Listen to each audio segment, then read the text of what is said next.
जी मैंने बहुत सारे गरीब लोगों के वीडियोस देखे हैं जिनकी आप बात कर रही हैं, अशोक विहार के, वजीरपुर के। वो ये कह रहे हैं कि रात को 3 बजे डिमोलिशन हुआ।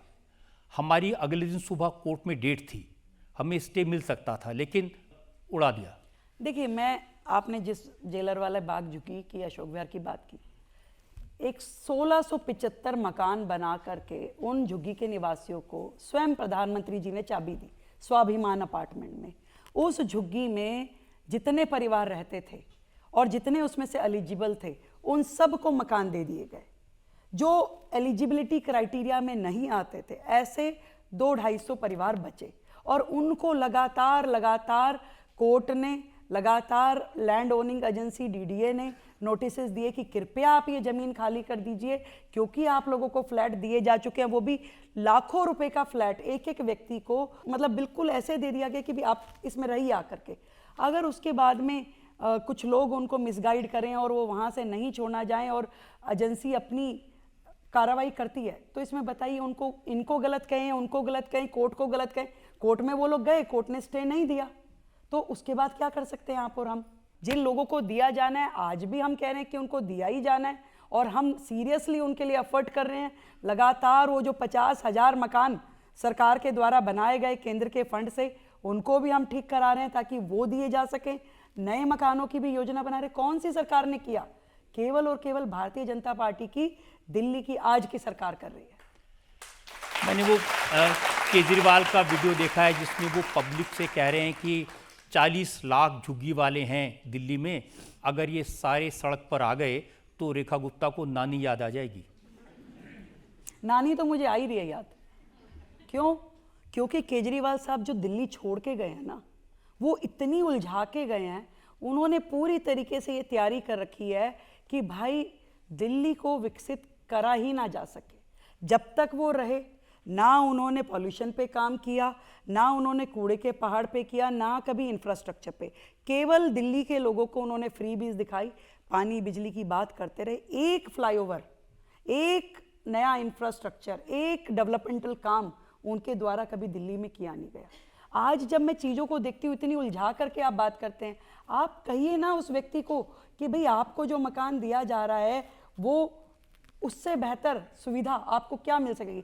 आप चाहते हैं कि गरीब वहीं बसा रहे, उसके जीवन में कभी उजाला आए ही ना, और इसलिए आप उसको भड़काना चाहते हो। तो दिल्ली की जनता इतनी बेवकूफ़ नहीं है।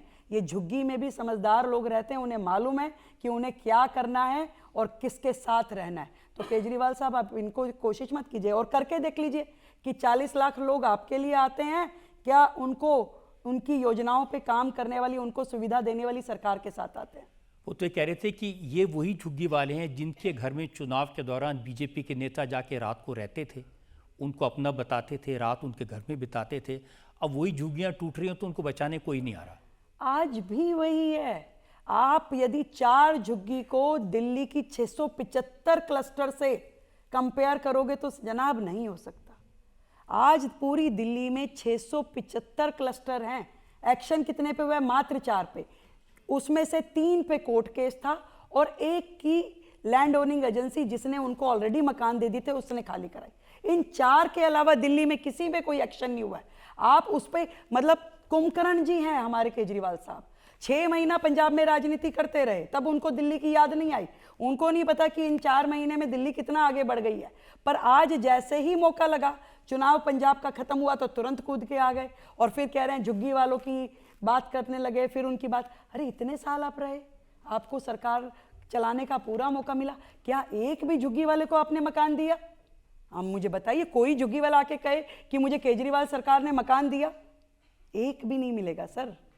आज की सरकार लाखों लोगों को मकान देने की योजना बना रही है और सीरियसली उस पर काम कर रही है। आप ये कह रही हैं कि दिल्ली में जो लाखों लोग झुग्गियों में रहते हैं उनको आपकी सरकार, केंद्र सरकार पक्के मकान देगी और जहां झुग्गी हैं वहीं मकान देगी? 100%। देखिए, ये सालों का बैकलॉग है, समय जरूर लगेगा, पर निश्चिंत होकर के आपको कहीं कोई नहीं टोक रहा है। आप अपनी जगह पे रहिए। उल्टा पहली बार हमारी सरकार ने वो काम किया जो कभी किसी ने नहीं किया। 700 करोड़ रुपए का बजट मैंने रखा इसमें कि झुग्गियों के डेवलपमेंट के लिए 700 करोड़ रुपए किस लिए कि उनकी नाली, खड़ंजा, शौचालय, स्नानघर, आज भी झुग्गियों में खुले में नहाती हैं महिलाएं, आज भी उनको टॉयलेट जाने के लिए गंदे शौचालय यूज करने पड़ते हैं। कभी चिंता नहीं की, माफ कीजिएगा, ना केजरीवाल साहब ने ना उससे पिछली सरकार ने। लेकिन वो सब लोग वोट तो केजरीवाल जी को ही देते हैं। देखिए, आपका बच्चा, उसे नहीं मालूम कि सही है कि क्या गलत है, आपको ही सिखाना पड़ता है। धीरे धीरे उसे पता चलता है कि मेरे जो माँ बाप हैं वही मेरे लिए सही सोच रहे हैं। तो सही सोचने वाली, सही काम करने वाले पार्टियां उनको कभी मिली ही नहीं। आज जब वो देखते हैं कि मेरी गली बन रही है, मेरा शौचालय बन रहा है, मेरे बच्चों के लिए पार्क बन रहा है, स्कूल खड़ा हो रहा है, तब उन्हें महसूस होता है कि इससे पहले मैं किस अंधकार में था, कभी मेरे लिए किसी ने कुछ किया क्यों नहीं।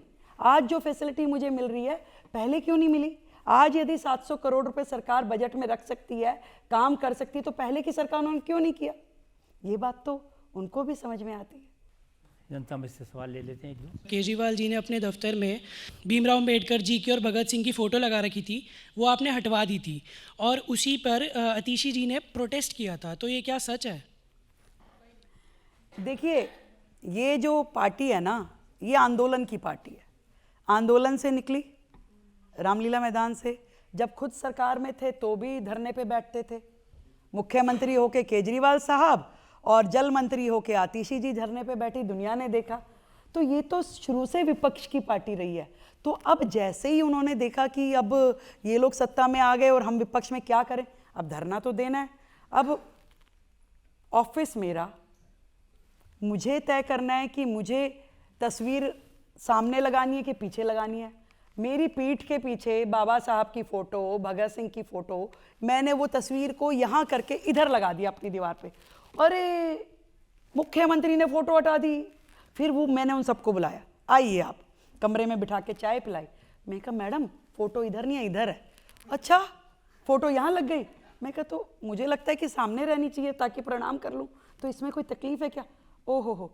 फिर मेरे कमरे में से उठ के बाहर गई, फिर से तख्ती उठाई, होने नहीं देंगे, होने नहीं देंगे।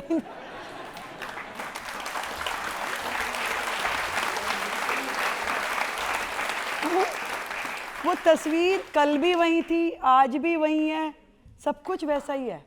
पर ये आपकी श्रद्धा है कि किसको आप पीठ दिखा के बैठते हैं और किसको सामने रख के बैठते हैं, ये तो आपका। लेकिन ये है कि कुछ भी हो, आतिशी जी आपको याद आती रहती हैं। वो मुझे आए ना आए, उनको मैं बहुत याद आती हूँ। वो सारा दिन एक सर्वेलेंस कैमरा लगा के मेरे पर बैठती हैं, आज रेखा कहाँ गई, अब क्या कर रही हैं। फिर मुझे सुबह याद करती है आपने इस घटना पे ट्वीट नहीं किया, फिर मैं ट्वीट करती हूँ। फिर वो मुझे याद दिलाती हैं कि आप वहाँ नहीं गए, फिर मैं कहती हूँ अच्छा ठीक है। फिर वो कहती है ये करना था ना, आपको ये देना था, हाँ अभी देते हैं। तो वो शी इज़ माई फ्रेंड, वो मेरा बहुत ध्यान रखती हैं और जितना मैं अपना नहीं रखती उससे ज़्यादा वो मेरा रखती हैं। तो मैं थैंक्स करना चाहती हूँ।